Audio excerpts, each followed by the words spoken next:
you're trying to raise capital, the simple fact is your investors know you're going to lose money the first year or two.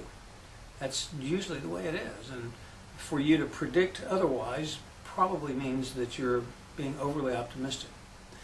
If you start your corporation out as an S corporation for the first year or two, you're going to take those losses that are generated and you're going to pass them through to the investors.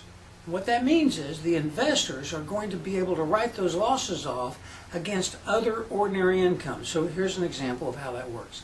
Let's say that you're an investor and you decide to put $100,000 in my business, and I'm an S corporation. You put $100,000 in my business in the first year, I have losses that are so large that your share of the losses is $50,000. Let's say you're in the 30% tax bracket. So you're going to get to take $50,000 worth of ordinary losses against your other income, which means you're going to save 30% of $50,000 or $15,000. So your investment in this business will have saved you $15,000 in taxes this year because of the losses that get passed through. Next year, we turn around and we make a profit. And before we get into the year, we realize that we're going to make a profit, so we terminate the S corporation election. That profit stays in the company, and you don't have to take the profit into your personal income.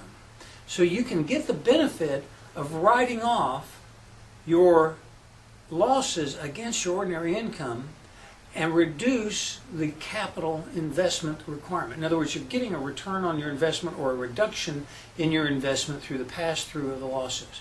That's a powerful incentive for investors when you're looking at starting your business, because savvy investors will know you're going to generate a loss and would prefer to have that loss pass through to them and offset their personal income, which they usually have a lot of, and would appreciate the ability to reduce that the tax burden some.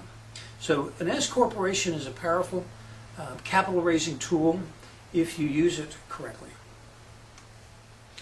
Let's see here, did we go? Yeah, that's it, S corporation. So now let's talk about limited liability companies, LLCs. The LLC 25, 30 years ago was a very uncommonly used investment vehicle or enterprise ownership vehicle, but it has become extremely common. The reason is because it's easy to form. It gives you the limited liability protection for all the members. Now, in partnerships, they're called partners. In limited partnerships, they're called limited partners. Partners are limited partners. In corporations, the owners are called shareholders, but in LLCs, they're called members. And members are a lot like shareholders. They have limited liability, and they put up capital. And they're also a lot like partners in that the limited liability corporation will pass through losses and or profits to the partners. The limited liability company does not itself pay taxes. Only the owners, the members, pay taxes. So they're really popular because they perform the function of a partnership without any of the downsides of the liability passing through. That's the major benefit of the limited liability. However, you have a major disadvantage. I'll talk about that in a second. So limited liability, less record keeping, sharing of profits, lower taxes. Those are all the benefits of a limited liability company. And just like with a shareholder or with a corporation or with a limited liability partnership, the partners, the members' assets are not subject to attachment by creditors. The disadvantage is limited life, and you have the pass-through of income. Now, unlike an S corporation, you can't terminate a limited liability company just because you're making a profit. So with an S corporation, you start off as a corporation, file for your S corporation status immediately. Your first year or two, your losses pass through to the investors.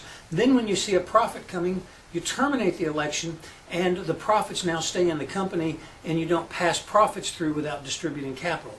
With a limited liability company, that doesn't happen. You can't terminate it and keep the profits inside the company. So you have your same capital accumulation issues that you do with partnerships and other types of entities. A professional corporation is a type of corporation that's designed for professionals, usually denoted by PC, PA, or SC, and